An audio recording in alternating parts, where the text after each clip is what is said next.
बोला महानता प्राप्त करने के लिए अनुमति नहीं मांगी जाती। जितने भी महान पुरुष हुए हैं उन्होंने किसी से कभी अनुमति नहीं मांगी। उन्होंने जो भी अपना रास्ता निर्धारित किया है उसी रास्ते पर वो लगातार निरंतर उसी रास्ते पर वो चलते रहे। देखो, हम सभी को खुश नहीं रख सकते।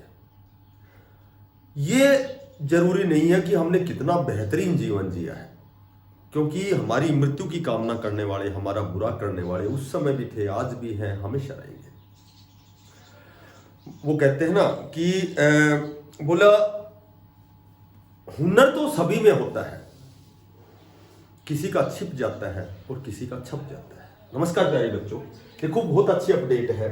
HSSC डी ग्रुप पे भी छोटी सी अपडेट है। हालांकि इस पे अपडेट तो क्या है, देखो अब तो इन चीज़ों से विश्वास ही उठ गया कि भाई कब आपकी वेटिंग लिस्ट आएगी, कब आपका रिजल्ट आएगा, वो तो आनन फानन में जो भी हमें जैसा भी अखबार के माध्यम से जो भी जानकारी मिलती है, किसी फ़ोन से के माध्यम से मिलती है, तो उस हिसाब से ही जैसे वीडियो में वही डेट हम डिसाइड करते हैं भाई आपका जब आने वाला है रिजल्ट। तो देखो CET के लिए बहुत जल्दी खुलेगा पोर्टल, ये भी आपने अखबार में पढ़ा होगा, लगातार वीडियो भी आप देख रहे हैं। क्योंकि जब भी हमें समय मिलता है तो हमारा जो काम है वो केवल वीडियो देखना, कहीं न कहीं से ऑथेंटिक जानकारी मिल जाए, तो इस तरह से हमारी गलती नहीं है, क्योंकि हम जगह जगह से कोई चीज़ जानकारी एकत्रित करना चाहते हैं कि भाई ये कब होने वाला है एग्जाम। तो ये पोर्टल खुलेगा, ये श्योर एंड सर्टेन 100% खुलेगा, इसमें कोई शक नहीं है। आगे जो भी भर्तियां आपकी आएंगी, जो भी CET बेस पर नॉन टीचिंग पदों पर जो भी भर्तियां आएंगी, वो सभी को पता है कि 2 लाख का कमिटमेंट माननीय CM साहब ने किया हुआ है। और ये भी तय है कि CET जो है हर साल नहीं होगा। तो जाहिर सी बात है कि 2 लाख यदि भर्तियां CET बेस पर होंगी तो एक एक्यूरेट डाटा तो है नहीं कि 2 लाख होंगी, ठीक है। तो ये तो है कि एवरेज लगभग 40 से 50 हज़ार जो भर्तियां हैं वो CET बेस पर होंगी। और ये भी आपको पता है कि जो भी इसकी पॉलिसी है कि भाई 10 टाइम्स कैंडिडेट मेन एग्जाम के लिए बुलाए जाएंगे। और ये भी कंफर्म है कि बहुत ही क्लिष्ट, बहुत ही कठिन स्तर का एग्जाम कठिन स्तर का इसलिए कहेंगे हम क्योंकि 10 गुना का मतलब ये है कि पिछली बार जब CET प्री हुआ था तो 3,57,000 कुछ कैंडिडेट पास हुए थे। तो अब की बार तो लगभग 8-9 लाख या 10 लाख भी कैंडिडेट पास हो सकते हैं, जिस हिसाब का क्राइटेरिया है 50% का, 40% का। तो कहीं कहीं 10 गुना के लिए तो हमें कितनी मेहनत करनी है, कितना प्रयास करना है, ये बार बार बताने की आपको आवश्यकता नहीं है, क्योंकि पिछली बार भी बहुत से ऐसे साथी जो 1-2 नंबर से रह गए थे। तो आपको प्रयास बहुत अच्छा करना है। एग्जाम में भी अप्रैल भी हो सकता है, मई भी हो सकता है, जून भी हो सकता है, ठीक है। एग्जाम की पॉसिबिलिटी लगा सकते हैं क्योंकि लगातार एस्टेट का एग्जाम है, पोस्टपोन हो रहा है बार बार। ऐसे तो CET कोर्ट द्वारा तो 6 महीने के अंदर ही होना था, लेकिन उसका बहुत लंबा समय हो गया। तो एग्जाम में भी लास्ट जून तक तो 1000% होना है, लेकिन अप्रैल में भी हो सकता है, ठीक है।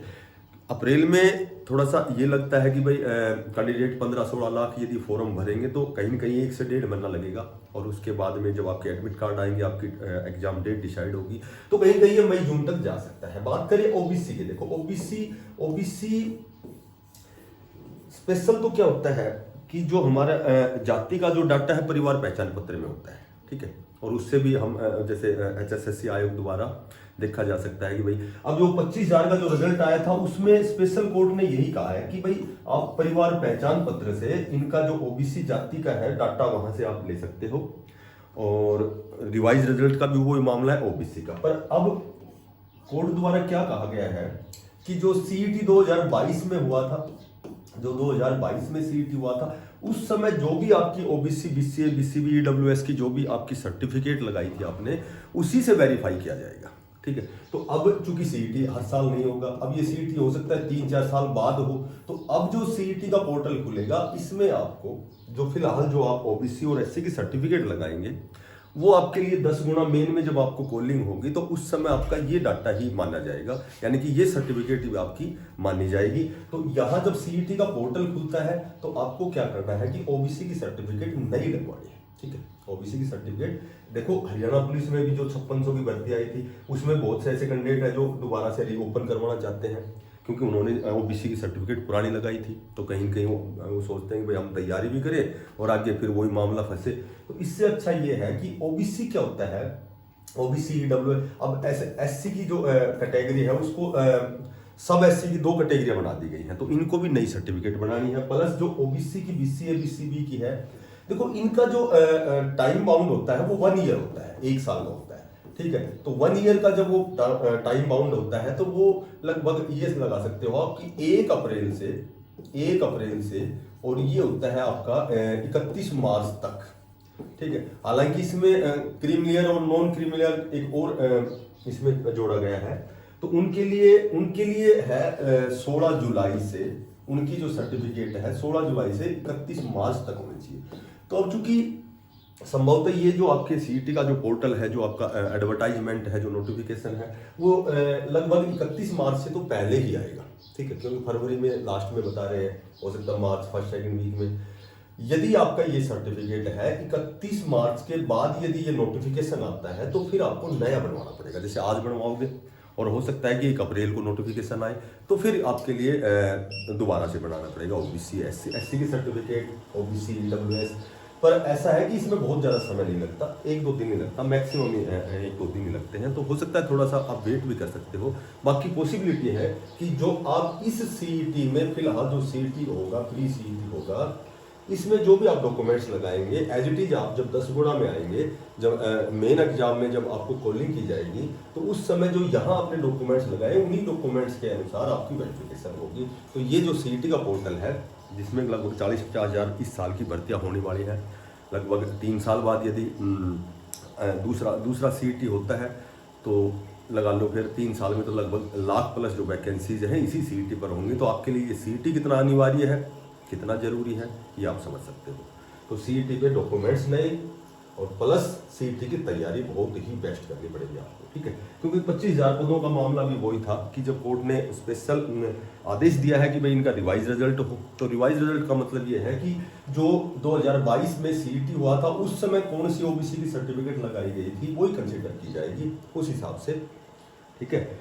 तो उनको री एग्जाम का भी अवसर मिलेगा और किसको क्या फायदा होना है, क्या नुकसान होना है, वो तो कोई इनको अध्ययन करके बताऊंगा। और अब हम बात करते हैं एचएसएससी डी ग्रुप की। देखो डी ग्रुप का रिजल्ट कभी भी आ सकता है, ठीक है, क्योंकि बार बार बच्चे लगातार प्रयासरत हैं, बार बार माननीय सीएम साहब से, चेयरमैन साहब से, एचएसएससी आयोग में बार बार उच्चाधिकारियों से मिल रहे हैं। तो ये तो कन्फर्म है, देखो सच्चाई है, बिल्कुल श्योर एंड सर्टेन, कोई मानने ना मानने वो उसके ऊपर। देखो भाई सोचना हमारे हाथ में है, उस पर एक्शन लेना हमारे हाथ में है, बाकी चीजें हमारे हाथ में नहीं है, बाकी परिणाम हमारे हाथ में नहीं है। हम कुछ भी कर सकते हैं, एक्शन ले सकते हैं, लेकिन उसका परिणाम हाथ में नहीं है। तो वो बात है कि हम, कोई भी बच्चा कैसे भी सोच सकता है, लेकिन मैं आपको बताता हूं जो भी 13,657 जो डी ग्रुप के पद थे, जहां तक मुझे अनुमान है, इसमें मिनिमम लगाऊं तो 9,000 और मैक्सिमम 10,000 प्लस बच्चे ऐसे हैं जो यहां से डी ग्रुप को के पद को स्वेच्छा से छोड़ करके दूसरे डिपार्टमेंट में चले गए।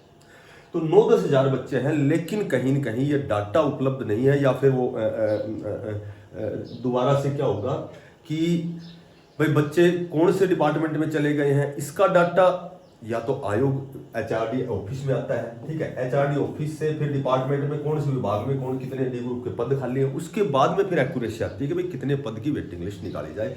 तो ये मैंने आपको पहले भी कई बार बताया है कि आपकी बहुत बड़ी लिस्ट चाहे ना भी आए, बहुत बड़ी लिस्ट चाहे ना भी आए, मान लो बाय द वे पहले 6,000 7,000 की लिस्ट आती है, 5,000 की, 4,500 की, कितनी भी लिस्ट आती है, लेकिन ये फिलअप पूरी होंगी, ये कंफर्म है कि अगली जब भर्ती सीईटी पर जो डी ग्रुप की भर्ती 10-12 हज़ार की जो बता रहे हैं, वो भर्ती आने से पहले सबसे पहला काम है कि ये 13,657 है, या कुछ बता रहे हैं कि भाई और भी रीएड हुई है, वैकेंसीज बढ़ी हैं, तो ये टोटल पहले 2023 की जो डी ग्रुप की भर्ती है ये भरी जाएगी, कंफर्म भरी जाएगी।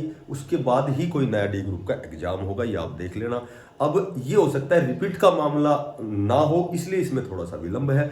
और मैं आपको बताता हूं इसका एकमात्र समाधान ये है कि यदि सभी बच्चे दिल से और माननीय सीएम साहब से, चेयरमैन साहब से केवल एक ही बात करें कि सर जिसके भी 65 प्लस नंबर है उनका ऑफलाइन डॉक्यूमेंट्स वेरिफिकेशन होना चाहिए, ये एकमात्र निदान है कि आपकी बिल्कुल क्लियर कट वेटिंग लिस्ट आएगी। बिल्कुल जो भी बच्चा 3, 4, 5, 6 नंबर से रह रहा है वास्तव में उनको बेनिफिट होगा।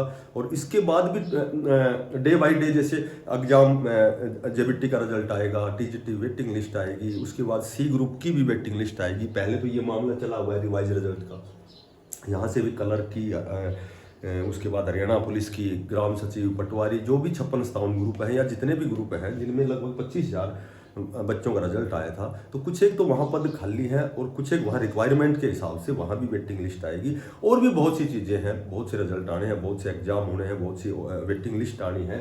तो कहीं न कहीं जब ये पूरी सीट भरेंगी तो आप देख लेना 65+ जिसका डॉक्यूमेंट्स वेरिफिकेशन होगा, कहीं न कहीं वो आशा कर सकता है कि उसका सिलेक्शन होगा। ठीक है, तो मैं तो यही कहूँगा कि भाई ज़्यादा से ज़्यादा बच्चे, आपके दिमाग में ये बात आनी चाहिए, यदि आप रिजल्ट एकदम एक्यूरेसी के साथ, फिल्टर के साथ यदि आप डी ग्रुप का वैकेंट रिजल्ट निकलवाना चाहते हो, तो आपके दिमाग में एक ही बात आनी चाहिए कि केवल और केवल एकमात्र समाधान है वो 65+ वाले का ऑफलाइन डॉक्यूमेंट्स वेरिफिकेशन होना चाहिए। तो वहां से कितने बच्चे अब्सेंट होते हैं उस हिसाब से एक्यूरेसी के साथ आपको पता लगेगा कि वास्तव में कितनी सीटें वैकेंट हैं, पूरा डाटा एकत्रित होगा। ठीक है, इस दिशा में काम होगा। क्योंकि मैंने आपको पहले भी बताया था कि सीईटी आप खुद भी देखो खुद भी आप समझदार, सारे बच्चे बड़े समझदार हैं, क्योंकि जो तैयारी कर रहा है 70-80 नंबर ले रहा है तो कहीं कहीं वो कमजोर नहीं है। ठीक है, वो शार्प माइंड है। तो सीईटी में मैंने आपको बताया था, या बहुत साथियों ने भी बताया था, या आपको भी पता है कि सीईटी यदि क्वालिफाई किया जाए एग्जैक्ट किसी नंबरों पर कि भाई जनरल को तो 65 चाहिए या 60 चाहिए, तो इस तरह से एस्टेट की तरह वो कंडीशन हो, तो फिर ये 4 गुना 5 गुना 10 गुना का मामला यदि निपट जाए तो फिर कोई केस ही ना हो एचएसएससी में, किसी प्रकार का कोई केस ना हो। ठीक है, पहले ही एडवर्टाइजमेंट में मेंशन होनी चाहिए कि भाई आपको ओबीसी की सर्टिफिकेट इतनी तारीख से चाहिए। ठीक है, तो ये बाकी चीज़ें फिर आएंगी नहीं, ये समस्याएं जो भी आती हैं, क्यूरीज जो आती हैं, ये नहीं आएंगी। सीईटी क्वालिफाई हो और डी ग्रुप का यदि फिल्टर के साथ रिजल्ट चाहते हो सभी बच्चे, तो मैं तो यही कहूँगा कि केवल और केवल दिमाग में एक बात आनी चाहिए कि 65+ वाले का डॉक्यूमेंट्स वेरिफिकेशन ऑफलाइन हो। उसके बाद अपने आप ही आपको पता लग जाएगा क्या कट ऑफ है, कितनी सीटें वैकेंट हैं, वो सारी चीज़ें उस समय पता लग जाएगी। ठीक है, तो जो साथी नए हैं चैनल को सब्सक्राइब करना, ज़्यादा से ज़्यादा चैनल को लाइक करना, शेयर करना। ठीक है, तो वो कहते हैं ना, बोला ए परिंदे यूं जमी पर बैठकर आसमान को क्या देखता है, ए परिंदे यूं जमी पर बैठकर आसमान को क्या देखता है, अपने पंखों को खोल जमाना सिर्फ उड़ान देखता है। थैंक्स, धन्यवाद, सभी साथियों को बेस्ट ऑफ लक।